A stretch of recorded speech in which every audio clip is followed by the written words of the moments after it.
Hey guys, so today we're going to be covering some celebrity news on this channel because it kind of ties in to the overall sort of theme that this channel has.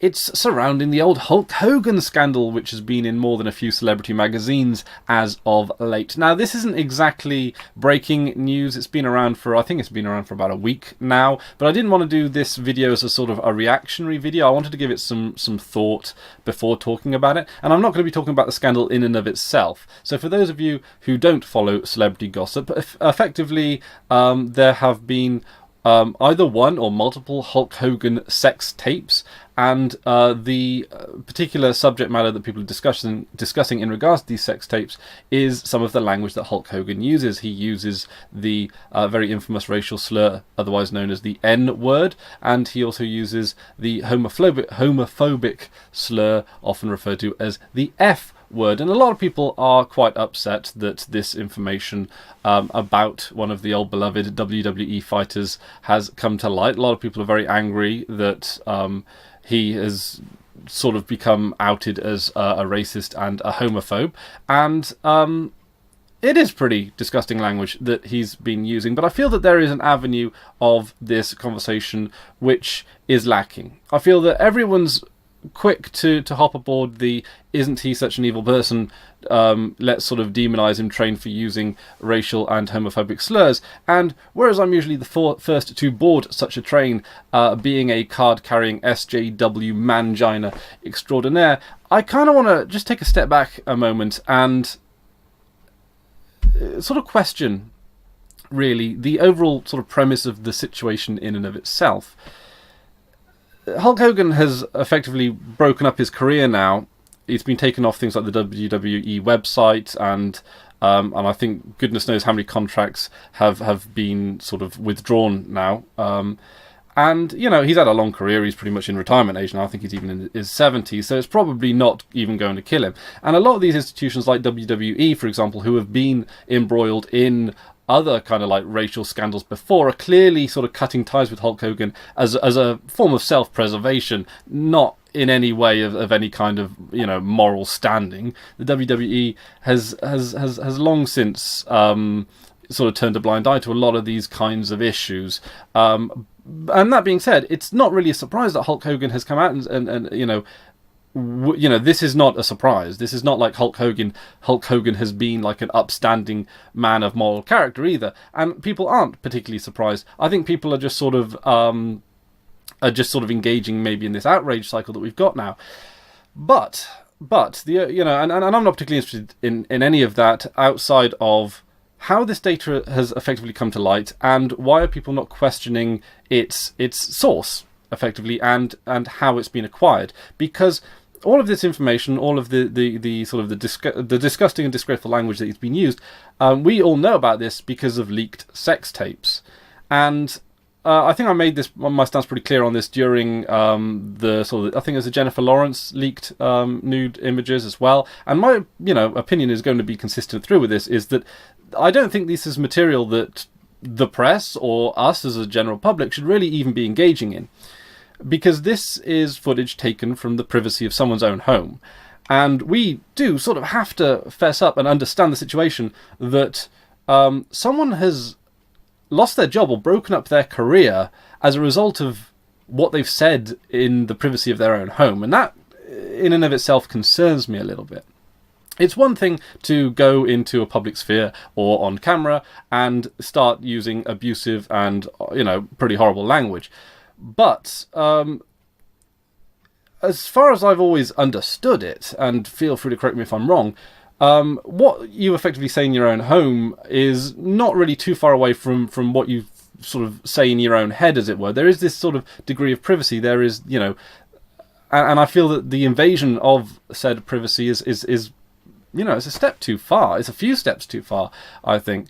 And I think we do need to sort of question the ethics of what is effectively big data. Now, a lot of the time we talk about big data in the capacity of the NSA or other government organizations from other governments, sort of effectively spying on you. I'm researching a video at the moment where I talk about Windows 10 and how it treats your information. And a lot of people do not like the idea of institutions like the NSA having access to things like, browsing history, emails, and all that kind of stuff, postal mail as well, without actually a warrant or any kind of sort of criminal investigative procedure or, legal procedure, but rather just snooping as and when they want and as and when they see fit. And we see a lot of privacy violations from the government all the time, but we often don't talk about sort of privacy violations that we commit to each other, as it were. And I feel that things like leaking sex tapes and leaking sort of personal information as a way to, get a scoop on for TMZ or to to get a good story in the paper or on whatever blog. And I feel that this is an unethical, or I feel that this is an ethical problem. I feel that we seem to have forgotten that someone somewhere has completely invaded someone else's privacy for what appears to be a degree of personal gain. I can't actually see any kind of sort of moral resolution that could ever come out of this. All I see is effectively someone being sort of disgraced and run out of their job. And yeah, I've got to admit, right, as a business owner, I would not want to hire a racist or a homophobe, right, or someone that uses that language, right? That's not an unreasonable sort of stance to effectively take.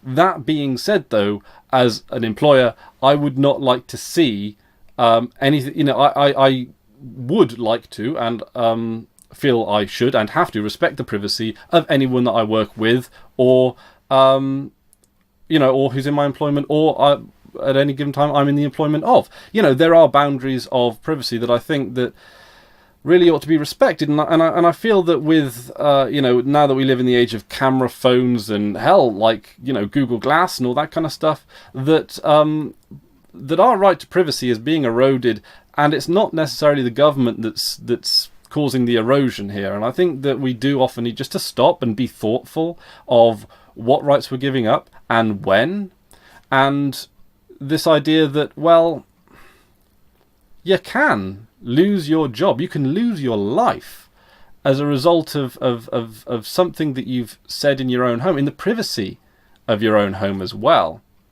And I think this is the argument for privacy, because and again, not defending the language, not defending anything he said, but that being said, there are things that we have all said, every single one of us have said in private, that we do not want the public to know. Right, and it might be, blue jokes. It might be, it might be financial information. It might be personal information. It might be, it could be, anything. Health, medical issues as well. All of these are things that we have the right, and it's perfectly acceptable to ask people to keep their noses out of. And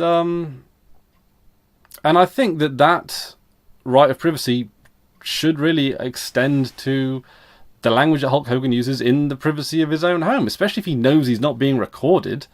So I don't know, that's just a few thoughts on it, and I feel that people aren't really questioning the overall ethics of this, and I think that people might be just a little bit quick to jump on the outrage train without even considering the ethics of the entire situation. We were all very aware of the ethics surrounding the Jennifer Lawrence leaked photographs, and I feel that the ethics of this appear to have been, the whole Hulk Hogan situation appeared to have been overlooked, and maybe the reasons for this is that people perhaps don't see Hulk Hogan as being a particular, maybe he's not seen as being as vulnerable as Jennifer Lawrence. Maybe they sort of seen him as someone that's had their day, or maybe people in this particular situation would rather just do a little bit of moral grandstanding than actually look at the morality of the situation. I don't know. Leave your thoughts down in the comment section below. And I just wanted to sort of raise it as a point, to even give it some thought, really, more than anything else, because I think that, rightly or wrongly, it's worth stopping and sort of checking out. Well, do we have privacy in our own homes anymore? And it concerns me that we might not. And that's really all I want to say about the situation. Thanks very much for watching. That's about it from me today. And until next time, I've been Chris Ware, and you've been awesome. Take care now.